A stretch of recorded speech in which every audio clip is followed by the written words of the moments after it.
नमस्कार श्रोताओं, आप सुन रहे हैं AKS रेडियो 90.4 FM और मैं हूं आपके साथ आपकी अपनी आरजे सोनम। और आज के टॉक शो में हम बात करने वाले हैं खरीफ की फसल की। आखिर रीवा, सतना और आसपास के क्षेत्रों के किसानों के लिए कौन सी फसल सबसे ज्यादा लाभदायक है, बदलते मौसम में खेती को कैसे सुरक्षित रखा जाए और अच्छी पैदावार के लिए किन बातों का ध्यान रखना जरूरी है, इन्हीं सभी विषयों पर आज हम चर्चा करने वाले हैं। स्टूडियो में मेरे साथ मेरे खास मेहमान मौजूद हैं। परिचय कराती हूं, डॉक्टर वासुदेव द्विवेदी जी, जो कि किसी यूनिवर्सिटी के कृषि संकाय में फसल विज्ञान के प्राध्यापक हैं। सर, आपका बहुत बहुत स्वागत है हमारे खास कार्यक्रम में। धन्यवाद। किसान भाइयों सभी को मेरा नमस्कार, प्रणाम जी। चर्चा की शुरुआत करते हैं। पहला सवाल ले लेते हैं कि ये खरीफ की फसल क्या होती है और इसकी बुवाई का सही समय क्या माना जाता है। बहुत ही सामयिक और अच्छा प्रश्न है। खरीफ की वो सभी फसलें जो हम 15 जून से यानी मानसून आने के तुरंत बाद 15 जून से और 15 जुलाई के बीच बोते हैं, सभी खरीफ की फसलें हैं। और इनकी कटाई जो है वो 15 अक्टूबर से 15 नवंबर के बीच की जाती है। केवल एक ऐसी फसल है जो अरहर, उसको हम लगभग फरवरी और मार्च तक में काटते हैं। इसमें आपने कहा खरीफ फसलें कौन कौन सी हैं, क्या हैं। हम किसान भाई से बताए, बड़ा अच्छा वर्गीकरण है इसका। लेकिन कुछ ऐसी फसलें हैं जो आती हैं हमारी खास तौर से दाने में, जैसे धान, ज्वार और बाजरा, मक्का। कुछ आती हैं दाल के लिए, मूंग, उड़द, सोयाबीन भी है और अरहर। इसके अलावा तेल की भी फसलें हैं, जैसे राम तिल, तिल, मूंगफली। एक और बहुत महत्वपूर्ण समय जो हमारे देश के प्रधानमंत्री जी हैं, उनका ये कहना श्री अन्न। श्री अन्न माने लघु धान्य, कोदो, कुटकी, रागी, सांवा, काकुन। ये फसलें तो वास्तव में जो हमारे इस समय आप देख रही हैं कि बहुत से लोगों को डायबिटीज हो रहा है, ब्लड प्रेशर हो रहा है, तो आदरणीय प्रधानमंत्री जी ने जो श्री अन्न है इसके उत्पादन पर बहुत अधिक जोर दिया। ये सभी फसलें खरीफ की फसलों में आती हैं। ठीक है, अगले सवाल की ओर बढ़ते हैं जी।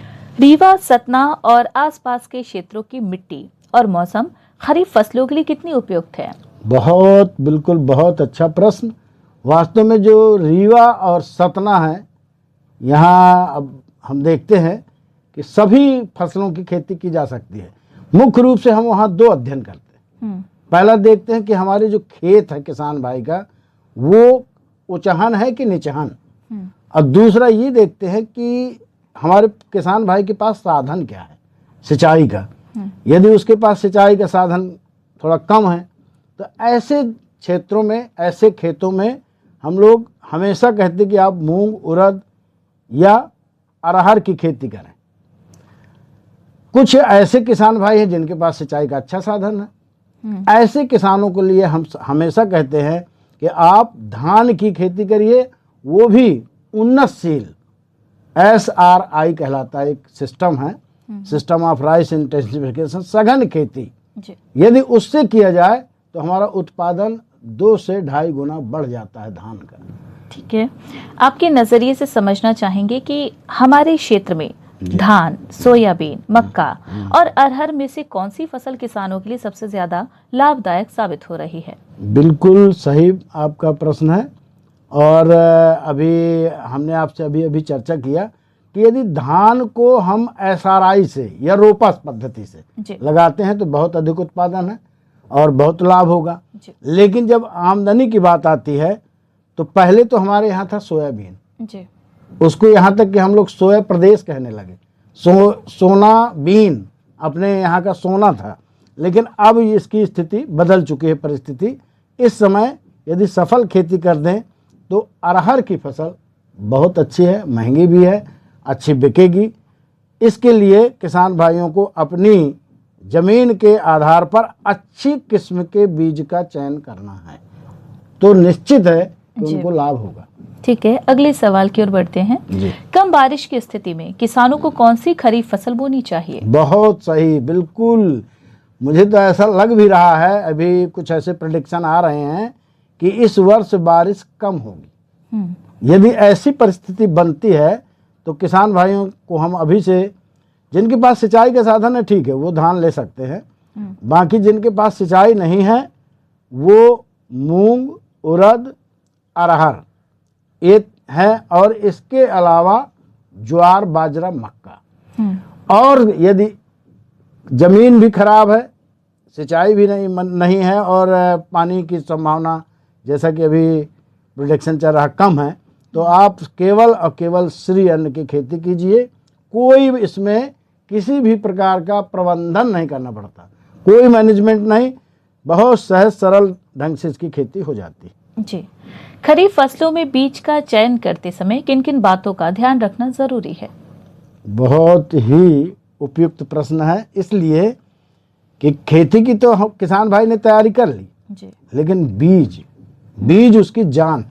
जी यदि बीज अच्छा नहीं बोया तो अंकुरण कम होगा, अंकुरण कम होगा तो उसका परिणाम ये होगा कि हमारे जो किसान भाई हैं उनको पर्याप्त पौध संख्या ही नहीं मिलेगी। जब पौध संख्या पर्याप्त नहीं होगी तो उपज कम होगी। इसलिए किसान भाइयों से हम कहेंगे कि आप उच्च गुणवत्ता का शुद्ध बीज बोएं, जिसमें किसी भी प्रकार का कोई दूसरा बीज न मिला हो। दूसरी बात, वह बीज उसी किस्म का हो, भौतिक रूप से देखने में अच्छा, चमकीला और वजनदार हो। तीसरी बात यह है कि बीज में अंकुरण क्षमता जी बहुत ही महत्वपूर्ण बिंदु है, क्योंकि एक बार बीज बो दिया हमने और अंकुरण उसका कम था या नहीं हुआ तो फिर केवल पश्चाताप के अलावा कुछ नहीं बचता। यहाँ पर हम किसान भाइयों से यह निवेदन करेंगे, यह अनुरोध करेंगे कि किसान भाई आप बोने के पहले किसी भी फसल को बोइए, किसी भी फसल के बीज को बोइए, उनके एक मुट्ठी बीज उससे ले लीजिए, उससे करीब 100 या 200 दाने निकाल लीजिए, उनको भिगा लीजिए। और भिगाने के बाद एक जो जूट का बोरा रहता है जी उसमें गीला करके, बोरा को गीला करिए और उसमें ढांक के रख दीजिए। बीज 24 घंटा रखा रहेगा। आप दूसरे दिन उसमें देखिए तो कुछ हलचल परिवर्तन आएगा, क्योंकि वो उसमें जीव है। अब आप उसको यदि अंकुरण नहीं हुआ पूरा तो एक दिन और रख सकते हैं। दूसरे दिन जब आप देखेंगे तो मान लीजिए उदाहरण के लिए कि आपने देखा और 100 दाने रखे थे जी, उसमें से आपने देखा कि हमारे 80 दाने अंकुरित हैं, 20 दाने नहीं हैं, यानी हमारा बीज सही है, उसको बो दीजिए। कभी कभी क्या होता है कि 40 या 50 दाने अंकुरित हैं, उसमें हम 2 प्रकार के वैज्ञानिक रूप से सलाह देते हैं। यदि ये स्थिति है जी तो आप बीज की मात्रा बढ़ा दीजिए। ठीक है। अच्छा, अब बाई चांस आपका बीज वो है, दूसरा उपलब्ध है, तो इसको आप निरस्त कर दीजिए, गायों को भोजन के लिए या फीड के लिए दे दीजिए और इसको बोइए नहीं। ठीक है, ये तो अब बीज की बात होगी। अब हम बात करते हैं इन फसलों में लगने वाले रोग और कीटों की।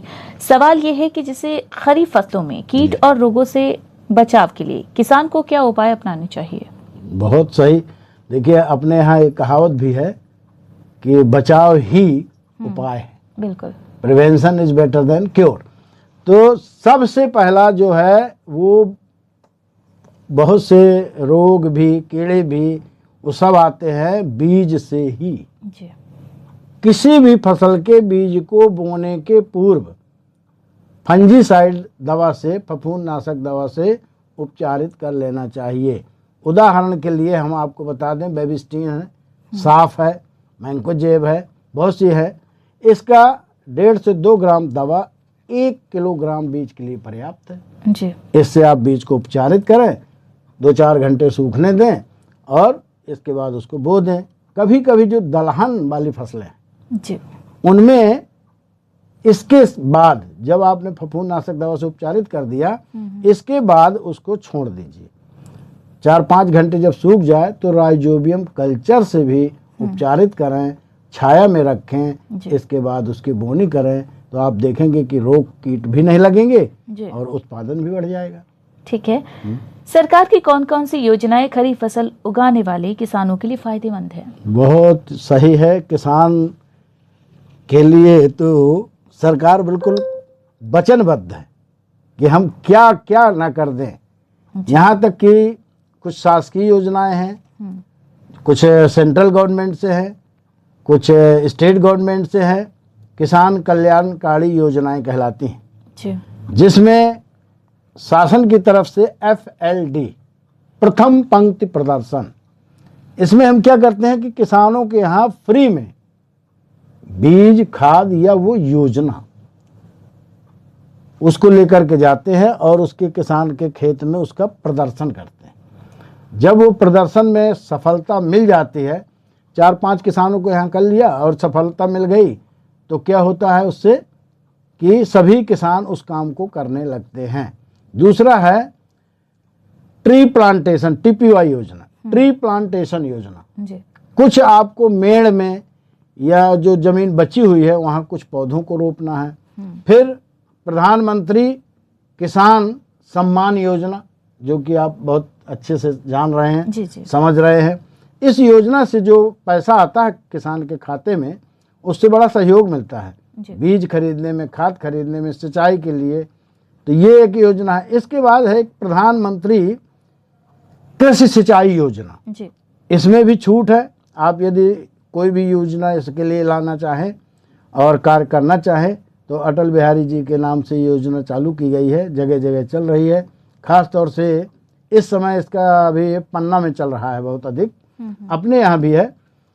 इसके अलावा कुछ ऐसी योजना है, जैसे किसान भाई हमारे लेते हैं KCC, किसान क्रेडिट कार्ड। जी। ये बड़ी अच्छी योजना है। आपको किसान क्रेडिट कार्ड ले लेना है और उससे आपको पैसा मिल जाएगा। ये फर्टिलाइज़र लेना है, फर्टिलाइज़र मिल जाएगा। जी। और उससे आपको बीज भी मिल जाएगा उधार। जी। जब आपका प्रोडक्शन उत्पादन आ जाए तो उसको आप किसान भाई फिर पैसा वापस कर देंगे, इसमें ब्याज नहीं लगता। तो ये महत्वपूर्ण योजना है जो अभी आपने बताई। जी।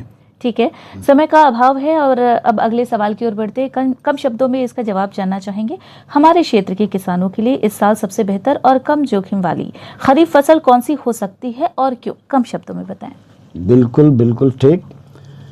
अभी हाँ, क्योंकि किसानों के बारे में तो बोलने के लिए बड़ा वो है, लेकिन आपने अच्छा प्रश्न किया कि कम से कम समय में बोलना है। अब प्रश्न ये आता है कि जो किसान भाई चूँकि समझ रहे हैं कि इस साल थोड़ा सा पानी बरसने की संभावना अभी कम की गई है। 26 मई को केरल में मानसून आ रहा है। जी। फिर ये है कि 10 तारीख से अपने यहाँ भी आ जाएगा। जी। पर मानसून धीमा है, इसलिए आपको जो मूंग, उड़द, सोयाबीन, अरहर, ज्वार, बाजरा, इनकी अधिकतम उपज लेना है। जिनके पास सिंचाई है उनको धान का क्षेत्र भी प्रयोग करना है। ठीक है, बहुत बहुत शुक्रिया सर, आप यहाँ पर आए और इतनी महत्वपूर्ण जानकारी आपने साझा की। बहुत बहुत शुक्रिया। तो श्रोताओं, आज की चर्चा से हमें ये समझ आया कि सही समय पर सही फसल का चयन, अच्छी गुणवत्ता वाले बीज और मौसम के अनुसार खेती की योजना किसानों की सफलता की कुंजी है। हम उम्मीद करते हैं कि आज की ये जानकारी रीवा, सतना और आसपास के किसानों के लिए उपयोगी साबित होगी। इसी के साथ मुझे दीजिए इजाजत, लेकिन कहीं मत जाइएगा क्योंकि एक इस रेडियो पर एंटरटेनमेंट का सिलसिला लगातार जारी है। नमस्कार।